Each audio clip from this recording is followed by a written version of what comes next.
Oke, kembali lagi di Sojari Pandit dan kali ini gue akan preview pertandingan yang akan menentukan siapa yang akan lolos ke semifinal Liga Champion musim ini, yaitu besok ada 4 pertandingan main di hari Rabu dan juga hari Kamis.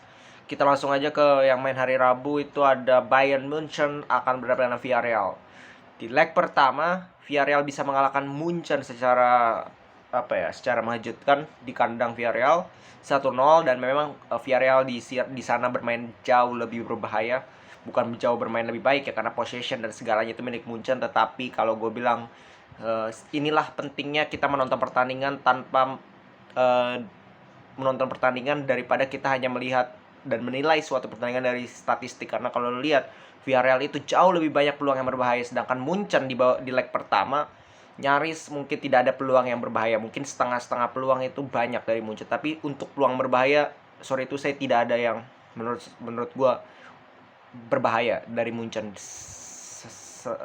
Selain mungkin mungkin 1-2 peluang yang tipis lah. Terus, nah ini kita akan bahas kemungkinan di leg kedua apakah Munchen akan comeback. Ya menurut gue kemungkinan besar iya untuk mencetak 2 gol di kandang sendiri melawan Villarreal. Menurut gue mereka sudah bisa membuktikan lawan Salzburg mereka bukan hanya cetak 2 gol, tapi mereka cetak 7 gol. Jadi untuk kali ini gue tidak melihat ya Munchen ini akan melepas lagi, karena ya terlalu apa ya, terlalu parah lah kalau Munchen bisa disingkirkan oleh Villarreal. Mungkin mereka akan menangnya nggak terlalu sebesar lawan Salzburg, tapi mereka tetap lolos menurut gua. Karena Villarreal ini ya Villarreal tuh kalau nggak salah di peringkat berapa ya di liga, nggak 5 besar lah, jadi nggak hebat juga, tim papan tengah lah. Tapi ya mainnya begitu, memang mainnya tricky, mainnya cukup memberikan ya istilahnya obstacle untuk tim-tim besar.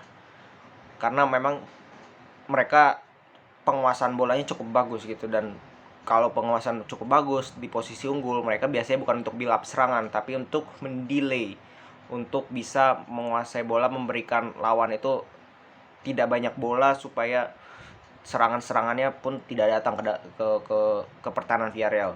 Jadi bukan parkir bus. Mungkin defensif tapi bukan parkir bus Villarreal. Terus kita ke Madrid Chelsea. Nah, ini juga ajang pembalasan dendam, apakah bisa comeback Chelsea setelah di Anfield bukan di Emirates Stadium ya. Stamford Bridge itu markasnya Chelsea. Mereka dikalahkan Real Madrid 3-1. Kali ini bermain di Bernabeu. Kalau kita lihat Chelsea juga habis menang 6-0 membantai Soton. Walaupun main di kandang Soton, Madrid juga habis menang 2-0 lawan Getafe. Jadi mungkin secara pemanasan kemarin lah boleh dikatakan itu cukup bagus, dua-duanya mulus. Bahkan Chelsea itu sangat mulus, tapi harus diingat Chelsea bahwa lawannya sekarang bukan Soton. Ya memang kalau kemarin kita lihat Soton itu pertahanannya sangat buruk. Oke, ini lawannya Real Madrid dan kompetisinya juga berbeda. Ini di Liga Champion. Jadi mereka harus perhatikan itu, Tuchel harus perhatikan itu, dan Tuchel pun bilang di press conference bahwa Madrid ini different case. Kita bisa menang 6-0, tapi ya kalau lu berhadapan dengan Real Madrid, apalagi di Liga Champion, di kompetisi Real Madrid, ya susah juga gitu untuk menyamaratakan. Dan menurut gua memang peluang itu memang masih ada dari Chelsea. Kita tidak menutup peluang sama sekali, namanya sepak bola. Kita nggak bisa menyamaratakan lu cuma unggul 2-0 bisa udah pasti lolos, itu belum tentu. Dan kalau Ancelotti pun bilang bahwa pada saat waktu itu ditanya gimana posisi di La Liga, udah aman kan, unggul berapa, 12-9 poin. Dan Ancelotti bilang bahwa ya siapa yang nyangka waktu itu di Milan unggul 3-0 di babak pertama dan akhirnya mereka kalah 4-3. Jadi di sepak bola itu anything can happen. Selama lu bermain di lapangan yang sama, di menit yang sama, 11 lawan 11 itu bisa saja terjadi. Dan kalau kita lihat pemain-pemain yang absen pun Madrid ada satu ya, yaitu Eder Militao yang suspend karena kemarin dapat kartu kuning, akumulasi kartu, jadi tidak bisa main, diganti Nacho. Nggak ada masalah ya, kualitasnya 11-12 lah, cuman secara pengalaman Nacho lebih unggul daripada Militao.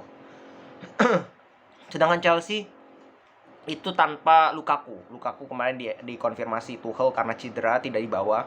Ya gua nggak tahu karena cedera atau memang Lukaku ini dikuncin di toilet ya, mungkin nggak tahu juga.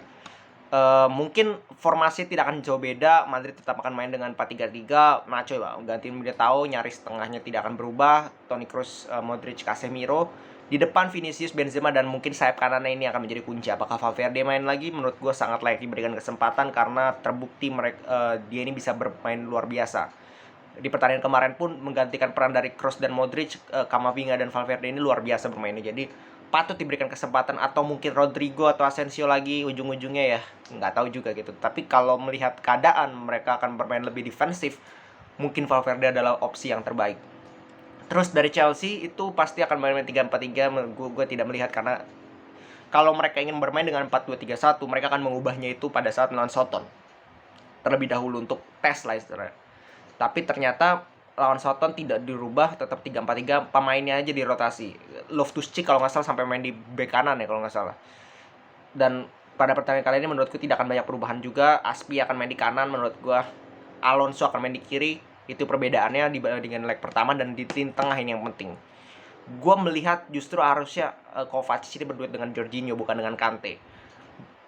Gue tidak melihat Kante ini sebagai pemain yang buruk ya. Cuman kalau kita lihat performanya musim ini memang mengalami penurunan, terutama dari cedera-cederanya itu yang membuat dia ini tidak mendapatkan match fitness yang terbaik saat membela Chelsea, dan kelihatan harus butuh dua gelandang yang lebih lebih menjaga kedalaman kalau di Chelsea ini, karena kelihatan di leg pertama itu sangat mudah ditembus oleh lini tengah dari Real Madrid. Dan gue lebih setuju Kovacic dan juga Jorginho. Cuman kita nggak tahu ya, mungkin ya tiga pemain ini kan selalu available untuk bisa diduetkan antara Kovacic, Kante, dan Jorginho. Entah Jorginho Kante, entah Jorginho Kovacic, entah Kante Jorginho. Jadi kita nggak tahu lah Tuchel maunya seperti apa. Kembali lagi Tuchel.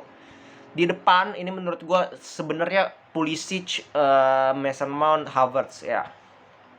Ini seperti di leg pertama, tapi kalau kita lihat penampilan dari Werner kemarin, patut diberikan kesempatan juga Werner. Kalau gue bilang, dibandingkan Pulisic. Pulisic itu terbukti nggak bisa apa-apa di leg pertama. Jadi kalau gue itu akan benar-benar pilih depannya seperti kemarin lawan Soton. Werner, Mason Mount dengan Havertz, dimana Werner bisa menjadi striker juga, Havertz di belakang sedikit. Nah ini yang penting. Jadi kita tunggu aja, ini menurut gue akan menjadi match yang seru. Masih ya mungkin kalau di atas kertas Madrid punya keunggulan benefit sedikit, tapi tetap tidak bisa diremehkan Chelsea lah menurut gue. Terus kita ke besoknya ada ATM City juga masih 50-50 ya, main di ATM. Kemarin mereka parkir jet ya, murni 5-5-0. Secara formasi kali ini mereka tidak boleh seperti itu lagi, karena kalau seperti itu ya City enak banget, cuman ball position mereka sudah unggul 1-0 secara agregat. Jadi ATM yang akan mengambil inisiatif penyerangan. Dan kalau kita lihat kemarin contoh aja bagus banget itu pada saat melawan Liverpool mencoba keluar lawan City, celah di lini belakang itu sangat banyak, dan City sudah terbiasa untuk memanfaatkan ruang di lini belakang. Dan itu yang akan menurut gue semakin memberatkan posisi ATM. Bukan berarti ATM tidak bisa lolos, bisa-bisa aja. Kalau misalkan mereka cetak gol cepat, terus entah dari set piece, entah dari penalti, bisa aja terus mereka langsung parkir jet kayak kemarin, dan parkir jetnya berhasil, bisa aja gitu. Jadi anything can happen, tapi menurut gue kali ini nggak dilepas lama City unggul tipis lah menurut gue. Mungkin imbang dan City yang lolos. Terus Liverpool Benfica ya 3-1 di atas kertas ya, udah habis lah Benfica. Main di Benfica aja dibantai 3-1, apalagi main di Anfield kan.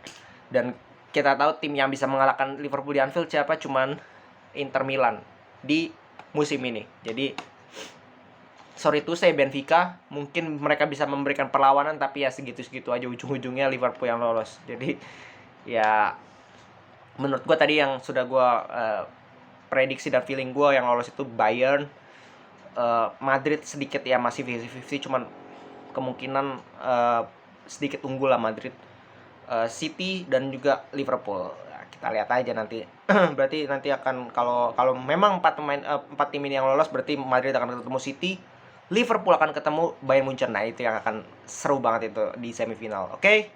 Segitu dulu dari gue. Terus saksikan So Jadi Pandit. Jangan lupa subscribe, like, dan juga share Jangan lupa komen juga kalau kalian punya pendapat yang berbeda dari gue, karena pendapat gue yang sudah paling berbeda. Oke, segitu dulu, salam sepak bola.